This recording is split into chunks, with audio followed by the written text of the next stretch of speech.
হে everyone, আশা করি সবাই অনেক ভালো আছো। আর আজকে তোমাদের সাথে আমি পরিচয় করে দেবো Kolkata medical college and hospital, যেটা কিনা 190 বছরের পুরনো একটা হসপিটাল। 1835 সালে লর্ড বেন্টিংয়ের সহযোগিতায় তৈরি এই এশিয়ার দ্বিতীয় ইউরোপিয়ান মেডিসিন কলেজ। তো আমার চোখে দেখা সবথেকে যত্ন সহকারে চিকিৎসা হয় মেডিকেল কলেজে, এবং যথেষ্ট পরিষ্কার পরিচ্ছন্ন, আর এখানে অনেকটা ভিড় কম থাকে।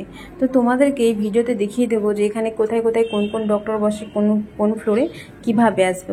পুরো ভিডিওটা দেখতে থাকো। তো আমি এসছি চিত্তরঞ্জন এভিনিউ, যেটা বিটি রোডের দিকে গেছে। এখান থেকেই নামলাম, নেমেই 6 নম্বর গেট পড়বে। এখান থেকে সেন্ট্রাল মেট্রো থেকেও আসা যায় টানা বাস ধরে, শিয়ালদা থেকে হেঁটেও আসা যায়, এবং হাওড়া স্টেশন থেকেও মেডিকেলের বাস আসে। 6 নম্বর গেটে নেমে এই দিকটা হলো ডান দিক, এখানে জলের ব্যবস্থা আছে, আর বাঁ দিকে পড়বে ট্রপিক্যাল, আর এটা হচ্ছে মা শিশু ডিপার্টমেন্ট। এখান থেকে একটু এগিয়ে বাঁ দিকে গেলে এখানে পুরো এই বিল্ডিংটাও হলো ব্লাড রিপোর্ট করা হয়। এখানে টিকিট নিয়ে লাইনে দাঁড়াতে হয়, এখানে ব্লাড রিপোর্ট করা হয়, ল্যাব। তো তার সামনেই আছে ক্যান্সার ডিপার্টমেন্ট, যেটা এখানে নতুন হয়েছে। ক্যান্সার ডিপার্টমেন্টে অনেকটা ভিআইপি প্রাইভেট নার্সিংহোমের থেকেও অনেক বেশি কেয়ারফুল এবং খুব পরিষ্কার পরিচ্ছন্ন। তার সামনে আছে, যারা দূর থেকে আসে, থাকা সম্ভব হয় না, বাইরে থাকতে হয়, তাদের জন্য অনেক কম টাকায় একটা গেস্ট হাউস, যেটা আধার কার্ডের বিনিময়ে এবং প্রেসক্রিপশনের বিনিময়ে থাকতে দেওয়া হয়। তো যারা সেটুকুও থাকতে পারে না, তারা এখানে এভাবে নিচেই থেকে যায়। দেখো মানুষের কত কষ্ট করে এখানে চিকিৎসা নিতে আসে। সেটা সরকারি হসপিটাল না দেখলে বোঝা যায় না যে মানুষের দারিদ্রতাটা কোথায়। আর এখানে বাথরুম আছে টাকার বিনিময়ে, এখানে ওয়াশরুম। আর এইটা থেকে, এই সাইড থেকে সোজা বেরিয়ে গেলে আমরা চলে যাচ্ছি 2 নম্বর গেটের দিকে। 2 নম্বর গেটের থেকে এসে তোমাদেরকে দেখাচ্ছি, দাঁড়াও, যে কলেজের, যেটা পুরাতন কলেজের পুরো ফ্রন্ট সাইডটা। এই যে হলো কলেজের গেট, সামনের পোর্শনটা। আর সাইডের বিল্ডিংগুলো নতুন হয়েছে। আর তোমাদেরকে আরও একটু সামনে থেকে কাছ থেকে গিয়ে ভালো করে দেখাই। আর এই যে বাঁ সাইড, 2 নম্বর গেট থেকে ঢুকেই বাঁ সাইডে গেলে পুরোপুরি পড়ে ওপিডি ডিপার্টমেন্ট।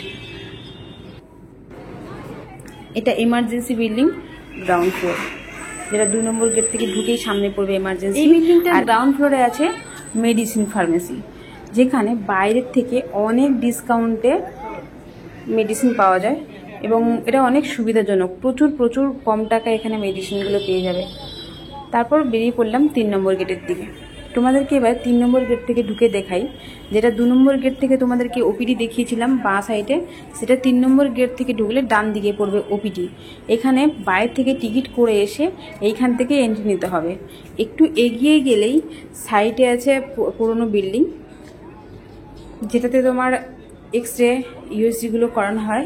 আর যেগুলো ক্রিটিক্যাল কন্ডিশন পেশেন্ট থাকে, সেই পেশেন্টগুলোকে ওটির পরে এখানেই রাখে। যেহেতু আমাদের নিজস্ব জানা পেশেন্ট রাখা হয়েছিল, সেজন্য আমি এটা ভালো করে বলতে পারছি। তারপর দেখো, এখানে কিন্তু পেশেন্টের বাড়ির লোক যারা থাকে, বাইরে থেকে অনেক দূর থেকে আসে, তাদের খাওয়া দাওয়ার জন্য ব্যবস্থা আছে সম্পূর্ণ ফ্রিতে। শুধু এই গেটটাতে না, প্রত্যেকটা গেটেই এরকম খাওয়া দাওয়ার দেয়। আর এই যে পুরো লিস্টটা দেখিয়ে দিলাম, এই লিস্ট থেকে কোন ডক্টর কোন ফ্লোরে বসছে এবং ফোন নাম্বার, সমস্ত তথ্য এখান থেকে পেয়ে যাবে। তোমরা চাইলে এটা স্ক্রিনশট করে নিতে পারো। আমি এখানে পুরো ভিডিও করে দেখিয়ে দিলাম, তোমাদের অনেকটাই হেল্পফুল হবে। যারা কিনা একে ওকে তাকে জিজ্ঞেস করো, অনেকটা প্রবলেমে পড়ো, তাদের জন্যই এটা। আর 3 নম্বর গেট থেকে বেরিয়েই পড়বে সামনে বাজারটা। এখানে প্রচুর ল্যাব আছে, যারা প্রাইভেটে ল্যাবে রিপোর্ট করাতে চাও, ল্যাব এবং খাওয়ার জন্য প্রচুর দোকান আছে, সস্তা এবং যথেষ্ট ভালো খাবার। এটা হলো 35 টাকার সবজি ভাত প্লেট।